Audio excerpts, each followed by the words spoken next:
CPL viewers மற்றும் subscribers அனைவருக்கும் இனிய வாழ்த்துக்களும் நன்றிகளும். உங்களுடைய ஆதரவுக்கு நன்றி.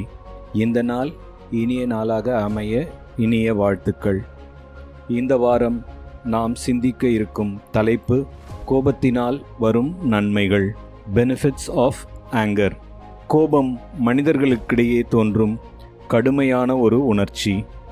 சிறிய எரிச்சலில் துவங்கி கடுமையான வெறியாக இது மாறலாம். நாம் கோபமாயிருக்கும்போது உடலளவில் இரத்த அழுத்தம், வேகமான இதய துடிப்பு, பற்களை கடிப்பது, மூச்சிறைப்பது, நகங்களை கடிப்பது என்று நம்மையும் அறியாமல் நாம் பல்வேறு செயல்களை செய்து கொண்டிருக்கின்றோம்.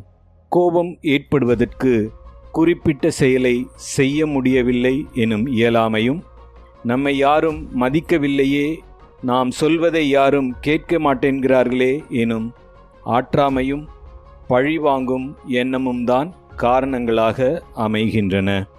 நான் கோபப்படக்கூடாதுன்னு தான் நினைக்கிறேன், ஆனால் என்னால் முடியலையே என நாம் பல நேரங்களில் சொல்வதுண்டு. பல சமயங்களில் கோபத்தால் நாம் சாதிக்கப் போவது ஒன்றுமில்லை, ஆனால் கோபத்தால் நாம் இழப்பதுதான் அதிகம்.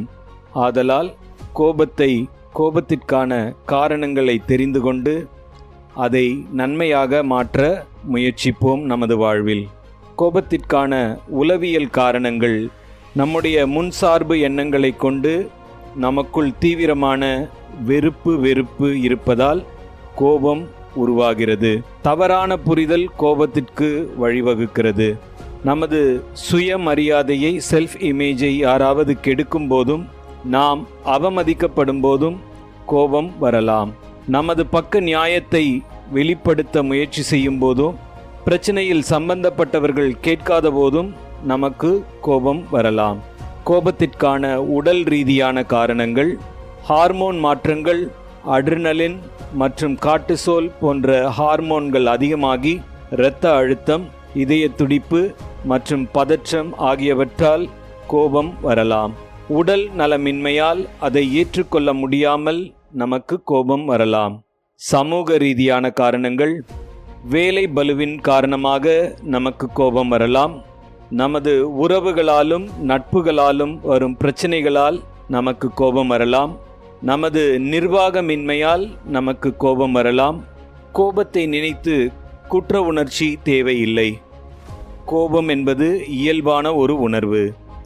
அதை சரியான காரணத்திற்காக வெளிப்படுத்துகிறோமா என்பதை நாம் தெரிந்து கொண்டால் நாம் நமது கட்டுப்பாட்டில் இருக்கின்றோம். கோபத்தை எப்படி ஆக்கப்பூர்வமாக மாற்றுவது?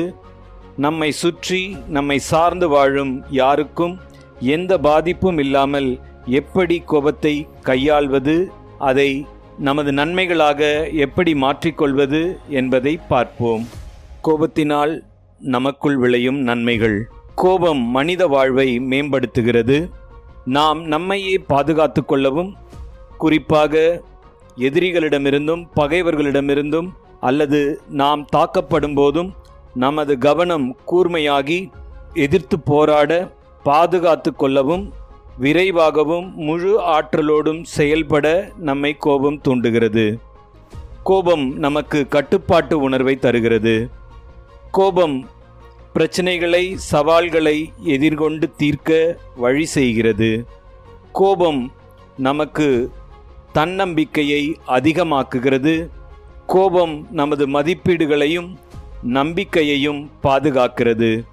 கோபம் நமது சுய முன்னேற்றத்திற்கு வழிவகுக்கிறது.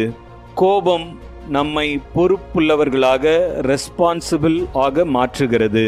கோப உணர்வு நம்மை சுறுசுறுப்பாக்குகிறது. கோபம் நம்மை பாதுகாக்கிறது. கோபம் வலி மிகுந்த மறைக்க முடியாத உணர்வுகளை மறக்க வைக்கின்றது. கோபம் நம்மை செயலாற்ற தூண்டுகிறது. பேச்சுவார்த்தைக்கு பேரம் பேச வித்திடுகிறது கோபம். கோப உணர்வு நுண்ணறிவை விரிவுபடுத்துகிறது. இமோஷனல் இன்டெலிஜென்ஸை அதிகமாக்குகிறது. கோபம் ஒத்துழைப்பை அதிகப்படுத்துகிறது. கோபம் வெளிப்படுத்தப்பட்ட பின் அமைதியாகி விடுகிறோம்.